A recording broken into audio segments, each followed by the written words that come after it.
Guys, we just got done having a great rolling session and training session over with Carlos Diaz at Gracie Jiu Jitsu Athens. Now we came back to the house. I've got Randy and Ryan here from Athens, Georgia. And I just wanted to kind of introduce all the listeners to these guys. I've been following Randy on Facebook for a long time. I met him at a Pedro Sauer seminar. He's an incredible jiu-jitsu practitioner. He's had a school in Athens, Georgia for going on 15 years now. We just had our 14th year anniversary. We're working on our 15th year right now. 14th year, and he got his black belt from Master Sauer last year, right? I did, after almost 20 years. I started back in 1997 with Hoist Gracie, and then with Horian while I was in the military. And I'm a slow learner, I guess. It took me almost 20 years, but the key was to get those details. When I started out, very rough. Too much strength, too much power. I was using that military philosophy that I got from my time in Special Forces of speed, surprise, violence of action. And the whole time, the Gracies were trying to teach me a better way of relax, do the move. Let the Alavanca take place. Yes, absolutely. And we've got your son, Ryan, here. Ryan's a purple belt here and training with your dad. And I understand you're going through the instructor training program with your dad at your school? Of course, all the time. That's awesome. Well, he's already completed the Pedro Sauer instructor program. He did that when he was 16. Okay. I believe he might have been the youngest one to go through it, the youngest one we know of. Okay. And then we have an internal program as well that we do, and we actually have a process to where all of our students, once they get to purple belt, they have a requirement to do a teaching portion with our curriculum and learn to present the basic, what we call our essentials curriculum, which is our white to blue curriculum. Right. When you told me that, I was like, man, that makes so much sense, and what a beautiful way to not only help spread the art to the next generation, right, to the white belts, but also to really hone those skills, because when you teach a principle, who's the one that learns the most? It's the You teacher. do, absolutely. That's it. So what a great way to help advance your purple belts through that rank. It works really well for us, and we have a requirement in our curriculum. We have a very detailed curriculum, and we use an attendance card system. And there's a requirement for everybody, once they get their blue belt, to attend so many what we call beginner review classes, which means they got to come back to the beginner class.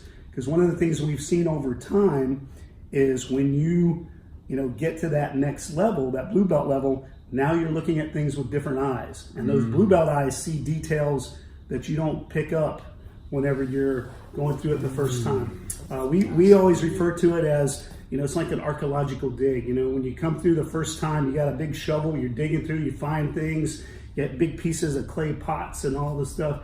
But after you've been on the site a while, you got to get in there with a little brush and wisp the dirt away. And you're moving mountains of dirt to find, little pieces of gold. Yeah, exactly. Exactly. So that's the key to jiu-jitsu, the little pieces of gold. Man, I had some little pieces of gold taught to me tonight by Carlos. Yes, Carlos is awesome. He always has little pieces of gold. Yeah, for sure, man. And I enjoy my role with you. I didn't get to roll with you yet, Ryan, but next time I'm sure you can teach me some of those golden details. But, man, I really loved everything I read about you online. I love your posts.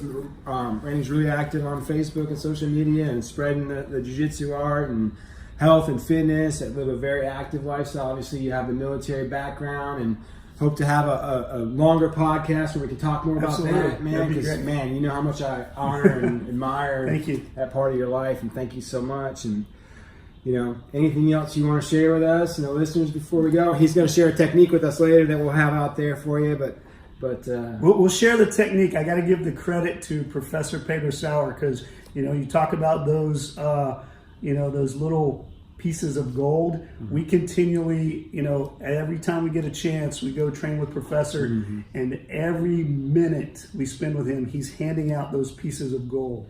Just, he's a tremendously giving individual and instructor, but, a lot of people share jiu-jitsu, teach jiu-jitsu. He invents jiu-jitsu on the spot. And I stole that quote from one of my mentors, Alan Baker. And it's so true, because every time you get around him, he just like invents it on the spot. He feels something. He does. It's like as soon as, you know, you may ask a question about a certain technique or a position, and he'll go, okay, come on, let's see. And as soon as you touch him, you can see it. The jiu-jitsu just manifests. And as soon as it manifests, you have to really watch, because there's, you know, he'll talk about some pieces, but at the same time, you know, he may be talking about what he's doing with his hands or his body position, but you got to watch his feet, his little pinky toe, because he's getting like massive leverage with it. So we attribute a lot of the stuff and the details we get from Professor. That's so true. And then I'm assuming you've done you told me a little bit like you've brought, like when you first started, you had Horion and Hoist come in to kind of teach you guys when you were in the Army. And I know you traveled to follow Professor Sauer around to get those details. In the last few months, I've started, you know, traveling to different schools and going to some of Huron's seminars and just following Huron around. Because, man, the gold he's putting out there, the jiu-jitsu he's creating, you know, I heard the same kind of, you know, thing that with your admiration and your following of Professor Sauer as well. And what do you think the benefit is for the average jiu-jitsu practitioner to start traveling? Like if you're a white belt or a new blue belt, what do you think is the motivation to go travel? Well, I think one thing is, you know, whenever you stay home, even if you're at the best academy there is, you get only one perspective. And it may be a great perspective, but when you go somewhere else and you know, it's the essence of jiu-jitsu, because one, you're going to step out of your comfort zone.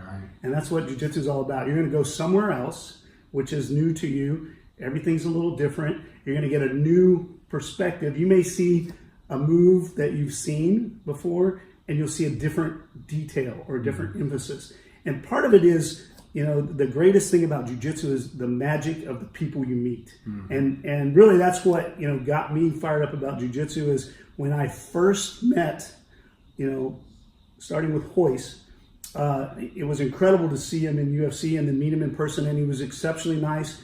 And then I met Horion, and I was super blessed after we had been training with them for a while, going to their regional seminars that were close to us while I was in the military.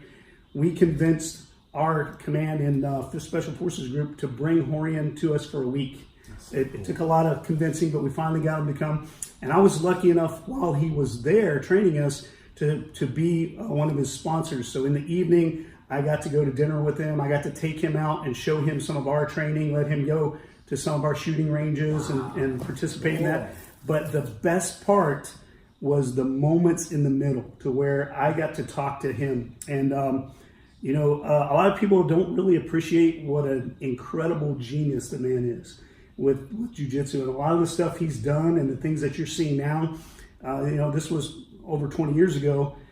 You know, I saw the magic, and as soon as I saw the magic, I realized that the only way to get the magic is to go after it. You know, it's not going to come to you. Even if you're in a great academy, you're going to get pieces of it, but there's so much out there that you want to be able to get out there and meet those people. It's the magic of the people that really makes the jiu-jitsu incredible. And then I saw it again with Professor Sauer. You know, the time when he came to our academy, and we had the privilege of driving him back to the airport. And I got to confess, we drove really slow so we could pick his brain. Right, for sure. Because just incredible knowledge, a wealth of it. And we had it right there at our fingertips, trapped in the car. So. That's awesome, man. I love traveling. I love meeting people from all over the world.